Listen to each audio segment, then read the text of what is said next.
Hello प्यारे बच्चों, फिर से आप सभी का स्वागत है मेरे यूट्यूब चैनल पे।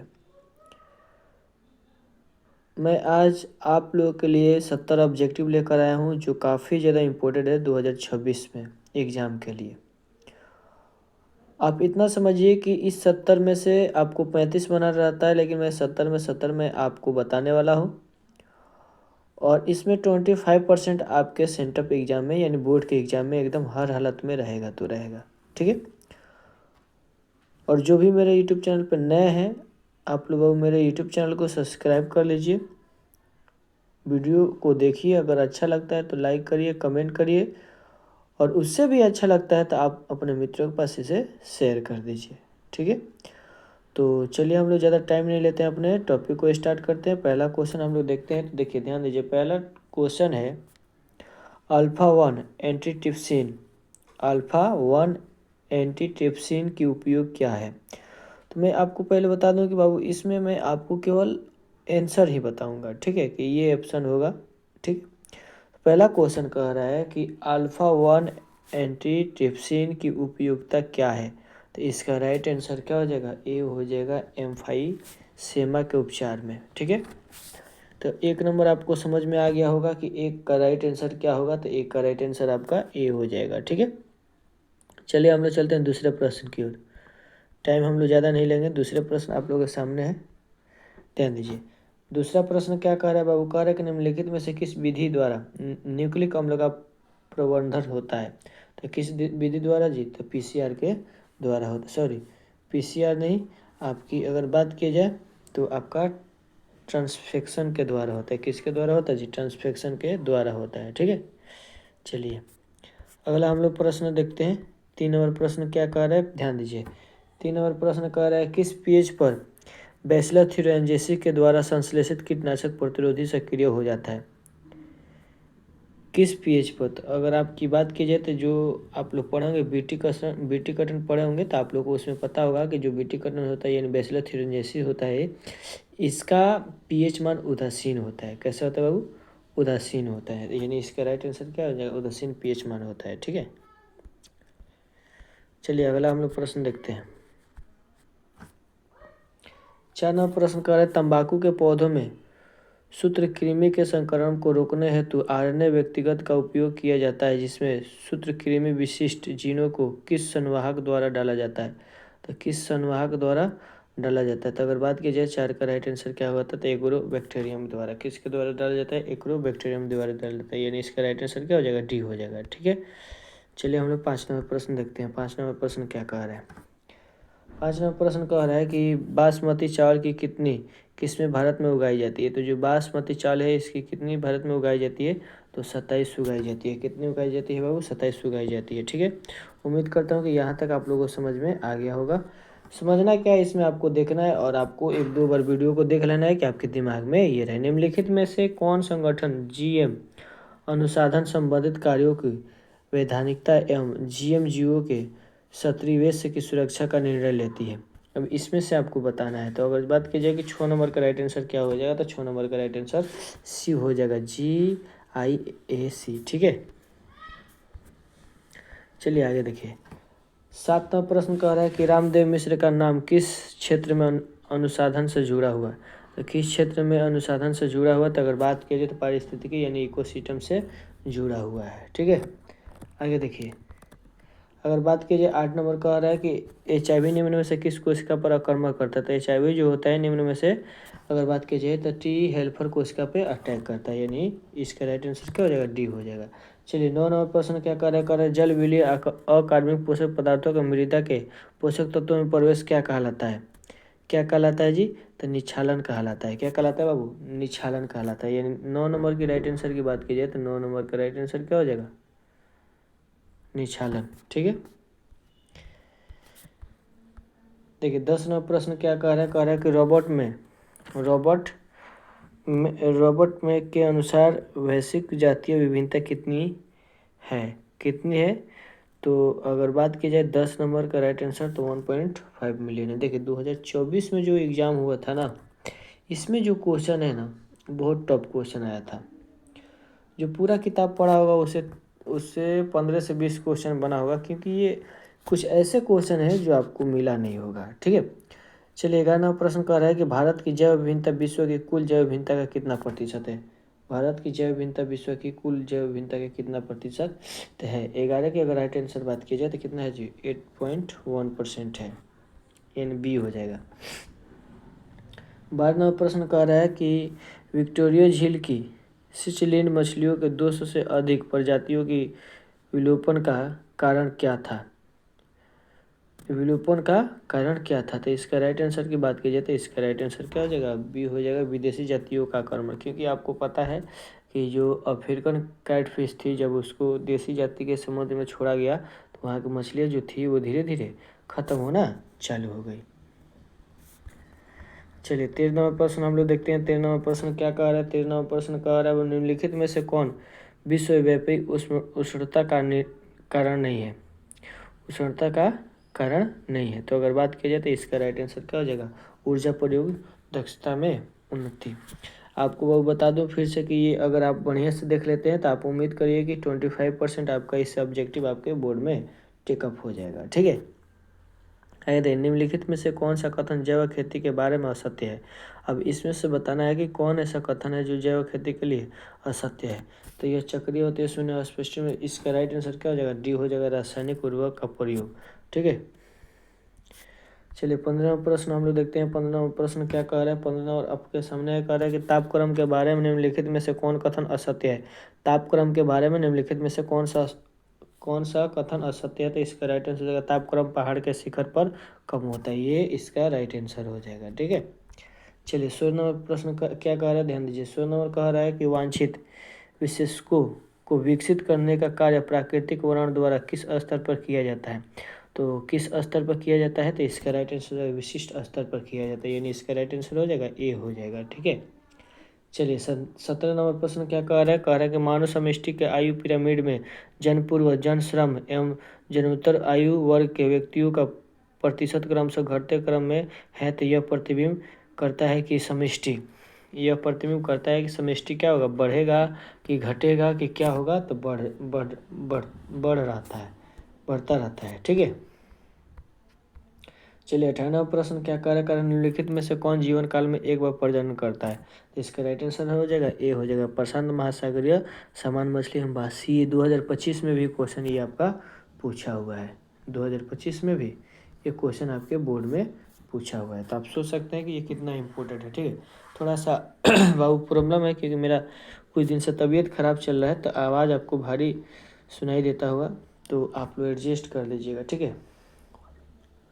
वार्बर की 5 निकट संबंधित जातियों के साथ साथ रहने का कारण क्या था। अगर 19 की बात की जाए तो 19 नंबर का राइट आंसर आपका क्या हो जाएगा, बी हो जाएगा, संसाधन विभाजन। क्या कारण था बाबू, संसाधन विभाजन कारण था, ठीक है। आगे देखिए 20 नंबर प्रश्न क्या कह रहा है। 20 नंबर कह रहा है कि निम्नलिखित में से कौन सा पौधा विषैले हृदय ग्लाइकोसाइड उत्पन्न करता है। अब इसमें से बताना है कौन ऐसा पौधा है जो विषैले हृदय ग्लाइकोसाइड उत्पन्न करता है। तो अगर बात की जाए तो इसका राइट आंसर क्या हो जाएगा, कैलोट्रोप्सी, ठीक है। इसका राइट आंसर हो जाएगा आपका बी, ठीक है बाबू। चलिए 21 नंबर प्रश्न क्या कर रहा है, ध्यान दीजिए। 21 नंबर प्रश्न कर रहा है निम्नलिखित में से कौन अपघटक है। निम्नलिखित में से कौन अपघटक है, तो इसका राइट आंसर अगर बात की जाए तो इसका राइट आंसर क्या हो जाएगा, इसका राइट आंसर सी हो जाएगा, कॉक और जीवाणु। एक मिनट रुकिए, अपघटक कह रहा है ना, तो कॉक, जीवाणु, विषाणु, तो इसमें राइट आंसर क्या हो जाएगा, सी हो जाएगा, कॉक और जीवाणु, ठीक है। देखिए अगर आप मेरे वीडियो को जितना भी ऑब्जेक्टिव मैं अपने यूट्यूब चैनल पर अपलोड करता हूं, अगर आप बढ़िया से देख लेते तो उम्मीद करिए कि आपका 35 में 35 बोर्ड में आपका एकदम आसानी से बन जाएगा, ठीक है। सब्जेक्टिव भी बहुत जल्दी लाने वाला हूं और वो भी लिखा हुआ रहेगा और उसमें से भी आपको पूरा 100 में 100 आपका लड़ेगा। चलिए 22 नंबर प्रश्न करें, निम्नलिखित में से कौन जीवाणुओं के लिए कुलोनकारी संवाहक नहीं है। जीवाणुओं के लिए कौन कुलोनकारी संवाहक नहीं है, तो इसका राइट आंसर क्या हो जाएगा, PBR 322, ठीक है। ये प्लाज्मिड होता है, जीन कॉलोनी के लिए ये सब होता है, ठीक है। आगे देखिए 23 नंबर निम्नलिखित में से किस विधि से पुनर्योजन DNA को सीधे जंतु कोशिका के केंद्रक में अंतक्षेपित किया जाता है। तो वो ट्रांजेक्शन होगा कि रूपांतरण होगा कि जीन गगन होगा कि सूक्ष्म अंतक्षेपण होगा, क्या होगा? तो 23 नंबर की अगर बात कीजिए तो राइट आंसर हो जाएगा डी नंबर, सूक्ष्म अंतक्षेपण हो जाएगा। ठीक है, चलिए 24 नंबर प्रश्न हम लोग देखते हैं। 24 नंबर प्रश्न बाबू आप लोगों के सामने है। 24 नंबर प्रश्न क्या कह रहा है कि डीएनए के पृथक्करण हेतु कवक को किस एंजाइम से संसाधित करते हैं? किस एंजाइम से संसाधित करते हैं? तो इसका राइट आंसर बात कीजिए तो आपका डी हो जाएगा, काइटिनेज एंजाइम से संसाधित करते हैं। ठीक है, चलिए 25 नंबर प्रश्न का निम्नलिखित में से कौन PBR 322 में नहीं होता है? PBR 322 में नहीं होता। तो 25 की अगर बात कीजिए तो 25 का राइट आंसर आपका सी हो जाएगा, TDNA। किस में हो जाएगा बाबू? TDNA में नहीं होता है। ये 25 नंबर था। 26 नंबर प्रश्न हम लोग के सामने है। 26 नंबर प्रश्न क्या कह रहा है कि यदि बाहरी जीन का निवेश टेट्रासाइक्लिन प्रतिरोधी जीन में कर दिया जाए तो पुनर्योजन प्लाज्मिड का है। पुनर्योजक प्लाज्मिड का है।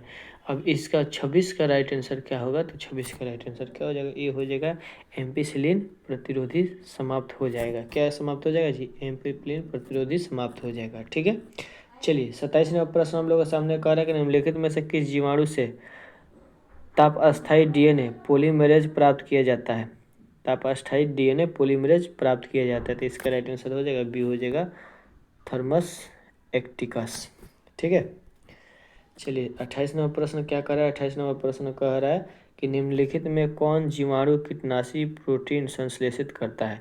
निम्नलिखित में से कौन जीवाणु तो इसका राइट आंसर क्या हो जाएगा? 28 का राइट आंसर आपका भी हो जाएगा बैसिलस थ्यूरेंजिएसिस हो जाएगा। ठीक है, ठीक है बाबू, चलिए 29 नंबर प्रश्न हम लोग देखते हैं। 29 नंबर प्रश्न हम लोग के सामने कह रहा है कि निम्नलिखित में कौन सा कथन डीएनए की प्रकृति के बारे में असत्य है? अब इसमें बताना है कि कौन ऐसा कथन है जो डीएनए के बारे में असत्य है। तो इसका राइट आंसर क्या हो जाएगा? सी हो जाएगा, प्रकृति में किसी भी गलती के परिमाण स्वरूप उत्परिवर्तन होता है। ये आपका लाइन क्या है जी? गलती है। 30 नंबर प्रश्न क्या कर रहा है? 30 नंबर प्रश्न का निम्नलिखित में कौन एंजाइम राइबोसोमल आरएनए के अनुलेखन हेतु उत्तरदायी है? कौन एंजाइम? तो 30 नंबर की अगर बात की जाए तो 30 नंबर का राइट आंसर हो जाएगा आरएनए पॉलीमरेज। क्या हो जाएगा बाबू? आरएनए पॉलीमरेज हो जाएगा। ठीक है, 31 नंबर प्रश्न क्या कर रहे हैं? ध्यान दीजिए, कुछ अमीनो अम्ल का कूटलेखन एक से अधिक प्रकूटों द्वारा होता है, ऐसे कोड को क्या कहते हैं? तो ऐसे कोड को हम लोग क्या कहते हैं जी? विशिष्ट कहते हैं। क्या कहते हैं बाबू? विशिष्ट कहते हैं। ठीक है, 32 नंबर प्रश्न देखिए। 32 नंबर प्रश्न कर रहा है कि लेप ओपरेन में वाई जीन की क्या भूमिका है? लेप ओपरेन में वाई जीन की भूमिका क्या है? 32 नंबर के राइट आंसर बात कीजिए तो बी हो जाएगा आपका परमीएज का कूटन लेखन। ठीक है, चलिए 33 नंबर प्रश्न हम लोग के सामने है। 33 नंबर प्रश्न क्या कार्य करेगा कि पूरा जीवी परिणाम किसके अध्ययन पर आधारित है? किसके अध्ययन पर आधारित है? तो इसका राइट आंसर क्या हो जाएगा? सी हो जाएगा, जीवाश्म पर आधारित है। ठीक है, 34 नंबर प्रश्न कह रहा है कि तुल्य रूप संरचनाएं क्या दर्शाती है? तुल्य रूप संरचनाएं क्या दर्शाती है? तो क्या दर्शाता है जी? अभिसारी विकास दर्शाती है। ठीक है, 35 नंबर प्रश्न कह रहा है कि प्रागैतिहासिक गुफा चित्रों की रचना कब हुई? प्रागैतिहासिक गुफा चित्रों की रचना कब हुई? तो 35 नंबर की बात कीजिए तो बताइएगा 18,000 वर्ष पूर्व।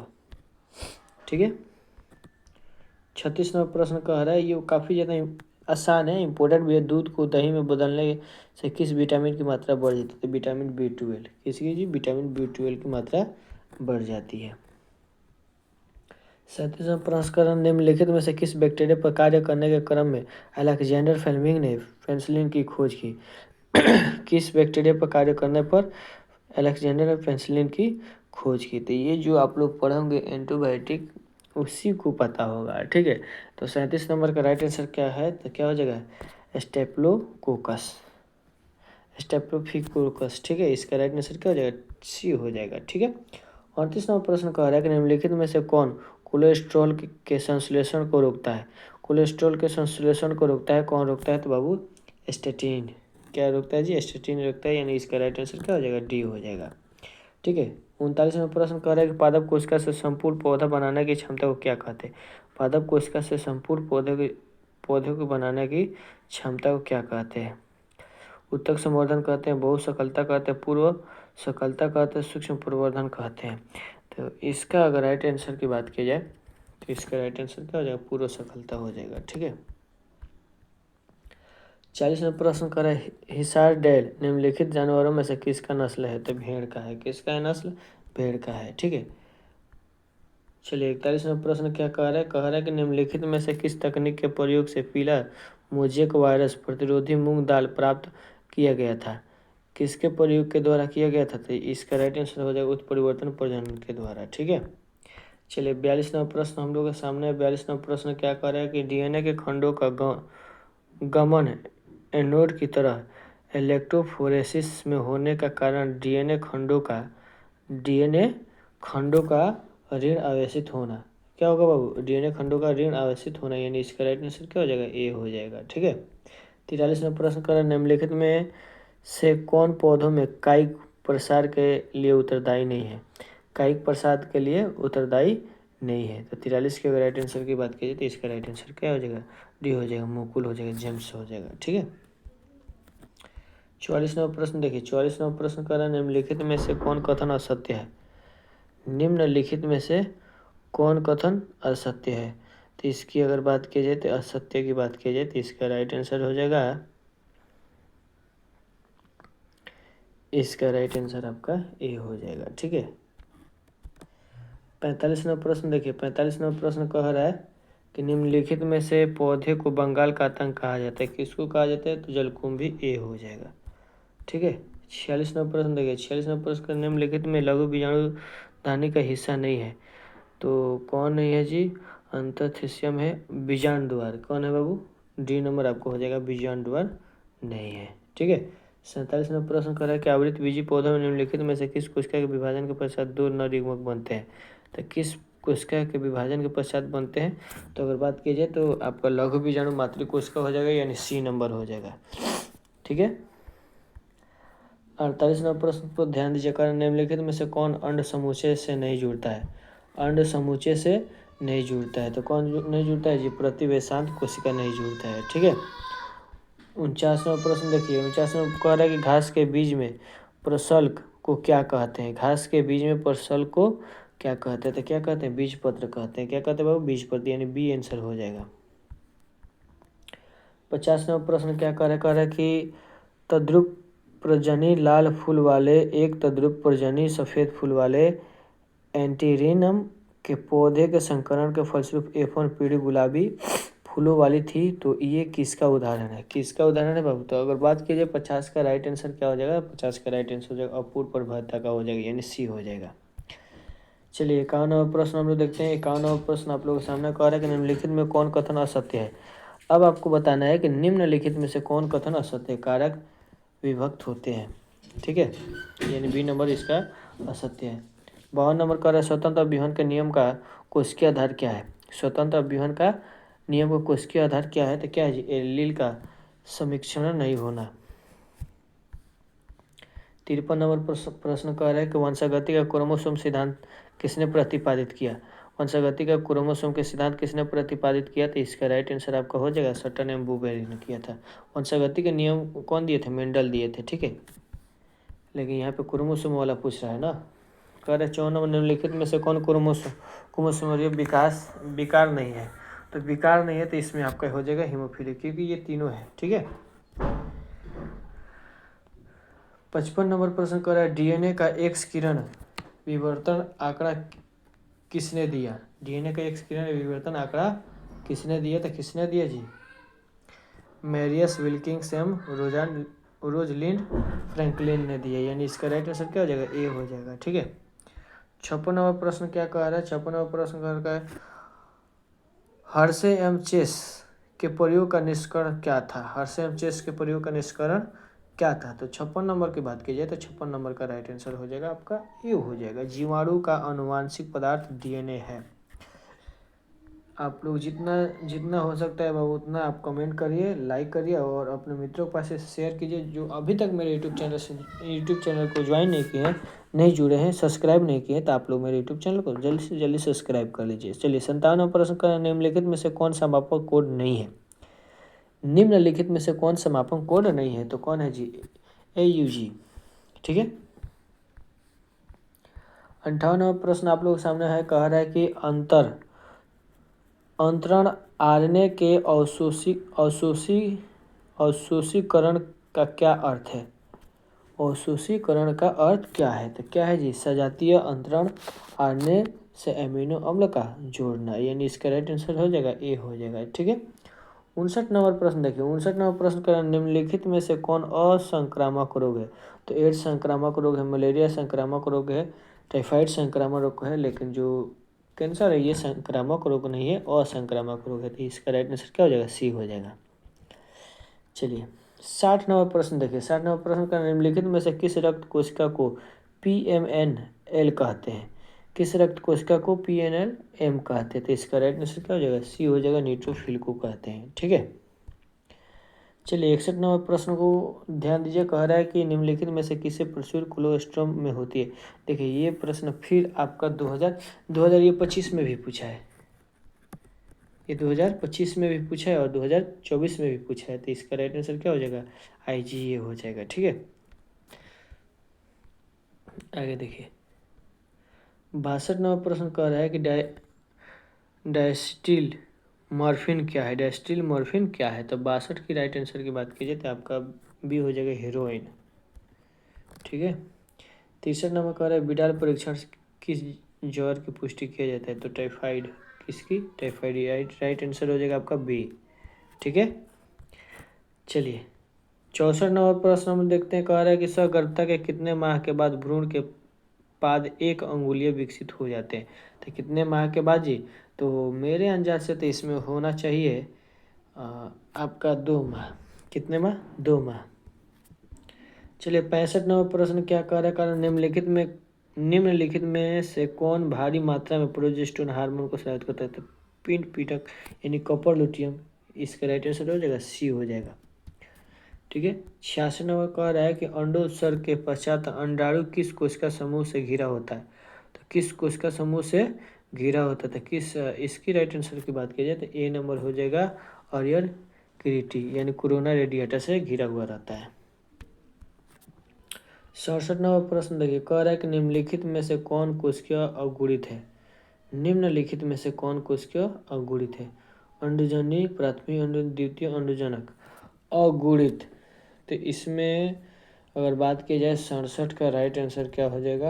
अगुणित कह रहे हैं ना, तो इसमें अंडजननी, प्राथमिक अंडजनी, युग्मनज, द्वितीय अंडजननी, तो इसमें आपको हो जाएगा द्वितीय अंडजननी। ठीक है।